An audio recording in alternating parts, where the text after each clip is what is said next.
Hello বন্ধুরা, আমি অঙ্কিতা। তোমাদের সবাইকে আমার ফেসবুক পেজ এবং ইউটিউব চ্যানেলে স্বাগত জানাই।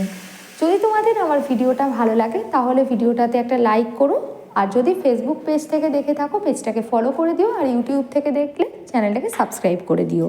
এখন যে রেসিপিটা তোমাদের সাথে শেয়ার করব এটা হলো বাঁধাকপির বাটা বা বাঁধাকপির ভর্তা রেসিপি। তার জন্য প্রথমেই আমি অর্ধেক বাঁধাকপিকে একটু ছোটো করে কুচিয়ে নিয়েছিলাম। তারপর ভালোভাবে ধুয়ে নিয়ে কড়াইতে সামান্য লবণ আর একটু জল দিয়ে আমি সেদ্ধ করে নিয়েছিলাম। তারপরে একটা থালার মধ্যে স্প্রেড করে রাখলাম যাতে ঠান্ডা হয়ে যায়। তারপর আমি পেস্ট করে নেব মিক্সিং জারের মধ্যে দিয়ে। তারপর কড়াইতে আমি 3 চামচ সর্ষের তেল গরম করে নিলাম। এবার যেহেতু এই কড়াইতে আমি বাঁধাকপিটা সেদ্ধ করেছিলাম সেই জন্য কড়াইটা শুকনো হয়ে গেলেও তেল দিলে একটা এরকম কালার আসে, এটা অন্য কিছু নয়, এটা বলে দিলাম জাস্ট, তোমরা ভাবতে পারো। তারপরে ওই তেলের মধ্যে আমি 3টে শুকনো লঙ্কা দিয়ে ভেজে তুলে রাখলাম। তোমরা চাইলে আরও বেশিও ইউজ করতে পারো, তোমাদের ঝাল যে ধরনের খেতে ইচ্ছা করে সেই রকম। তারপর তার মধ্যে আমি 10টা ছোটো কোয়া রসুন কুচিয়ে দিয়ে দিয়েছি, বেশ খানিকটা কালো জিরে দিয়েছি।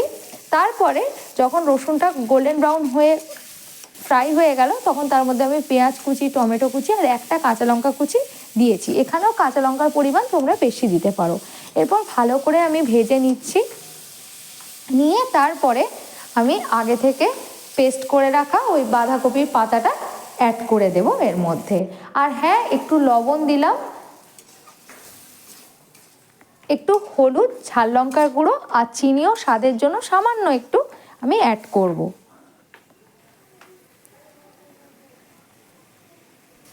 ঝাল লঙ্কার গুঁড়োটা তোমরা যদি কাঁচা লঙ্কা কুচি বা শেষে যে ভাজা লঙ্কাটা দেওয়া হবে বেশি দাও সেক্ষেত্রে স্কিপও করে যেতে পারো। একবার হলেও বানিয়ে দেখো, অসাধারণ খেতে হয়। এরপর আমি যেটা দেব, একটু ধনেপাতা কুচি, ভাজা লঙ্কাটা গুঁড়ো করে দেবো আর সর্ষের তেল।